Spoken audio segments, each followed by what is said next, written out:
Hey guys, so today you and I are going to talk about microservices and SOA. So let's get into it. So the question in question was Frederick. Hello again. I have a question. How did you learn service-oriented architecture or SOA? Was it a specific book, college? Was it in an article? I'm currently looking for a detailed learning resource, but nada for the most part. I can find mostly old Java books on the topic, but to the surprise of no one, not much in Node.js. Issues like this make me feel that I need to learn Java just to learn corporate or professional software development. Of course, there is a plethora, that is a new word for me, plethora of content on Node.js microservices. Let's be honest, dude. Did you use that word just to make me look stupid? Cause it worked. uh, is Are SOA and microservice architecture close enough to one another where if one learns how to structure a Node.js backend in a microservices architecture, said person will somewhat understand how to structure a Node.js backend in a SOA style? I ask because I've heard multiple people say microservices is just SOA but slightly different. Well, the tricky part for me to explain here is that I don't know what type of learning resources you are looking at, and to a point I will say is that yes, if you understand how microservices work, then you understand how SOA work, because I think it's a fairly fair thing to say that microservices is a more specific version of SOA. You can think of it as being a SOA architecture with more rules. It's well, the difference is if, let's say that you're into rum, well, there are very specific rules for how you create rum from, say, sugarcane, and if you deviate from those rules, because there is a cutoff point, you will have booze. But you're not allowed to actually sell it or call it rum. It's a very similar sort of thing between SOA and microservices. Everything that SOA is can be encapsulated within microservices, or everything that but not everything that is about microservices is necessarily true in a SOA architecture. So let me try to simplify this as much as I can and just say that the main differences between SOA, or service-oriented architecture, and microservices is that a microservice architecture emphasizes two main points in general terms. Now, it's not always true. This is the problem with microservices, because nobody can actually tell you exactly, usually, what it's all about. There are popular opinions about what it's all about and so forth, and I'm just going to give you the ones that I think are the most common ones. And these two principles are, number one, your service is specific to a small portion of your domain. In other words, if you have all of your business logic in one big super code base, that is what we call a monolith. If you split that 50-50, and these two services now share the responsibility between these many features that you have, that is that's what SOA is about. Now you have a SOA architecture, two monoliths if you want to call it that, but they talk to each other, therefore it's a service oriented type of thing, right? Because we're dealing with services.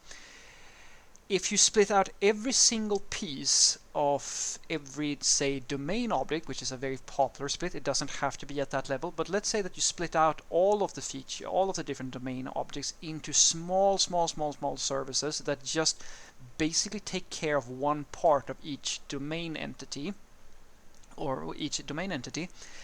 now you're approaching microservices. This is one of the first indicators that you're using microservices. So you can very much think of a microservice as it's it's basically splitting a monolithic application down to just having each module as represented by a specific service.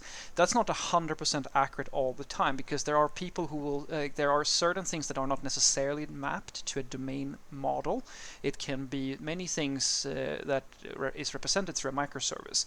You can even go really far. Some people go so extreme as to say that, okay, there's a single function, that you actually have a service that represents a single function.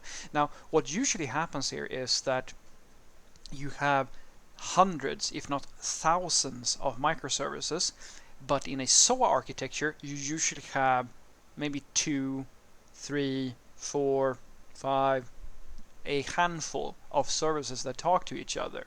That's usually one of the most iconic differences between microservices and SOA, where, as you can probably imagine, this is one of the driving factors as to why Kubernetes exists in the first place. Because, as you can imagine, a company such as, say, Google, who actually have that many services, well, it's going to be a hard thing to manually orchestrate all of those services. And so they invent a solution for actually dealing with this, which is a genius move. But before this was done, in like with Kubernetes and so forth, this was the norm. You had a handful of services that just talked to each other and were responsible for bigger portions. Now, the second iconic thing about microservices, which is one of the main, like a lot of people, this is where people get a little bit opinionated on the exact semantic difference between the two, is that the microservice should have a single instance, well, not a single instance, but its own instance of a database. In other words, it should be so isolated that persisting to a database or its own state should be the ownership and the sole ownership of that service.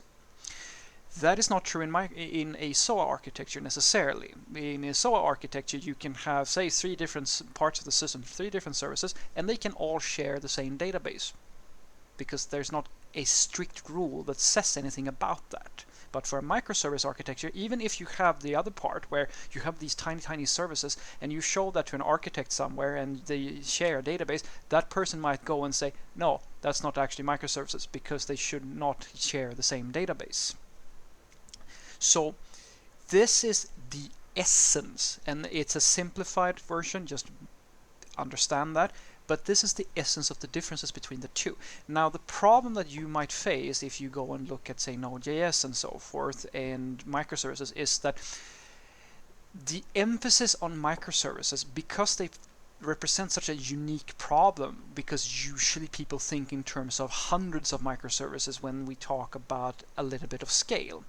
That means that the emphasis for a system like that is more on the orchestration and the infrastructure in many cases than the actual code or the simplified architecture. So you might actually be, you might get to a point where you spend a lot of time just having to learn a lot about Docker and Kubernetes, and that's fine. Docker and Kubernetes are really awesome tools, but you should know that there are plenty of SOA architecture systems with much bigger services that may not necessarily use, say, Kubernetes.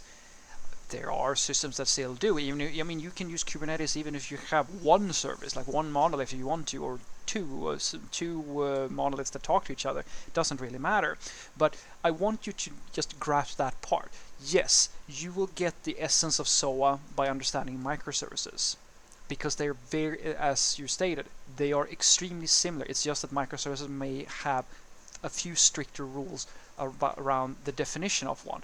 But be a little bit careful when you're reading up on these materials, because you might find yourself actually going into a lot deeper semantics around what a microservice actually is, because people are still trying to define to you what the difference is between this and SOA, and how to deal with the unique problems of microservices, because there are a lot of problems with microservices, even though they are also very useful.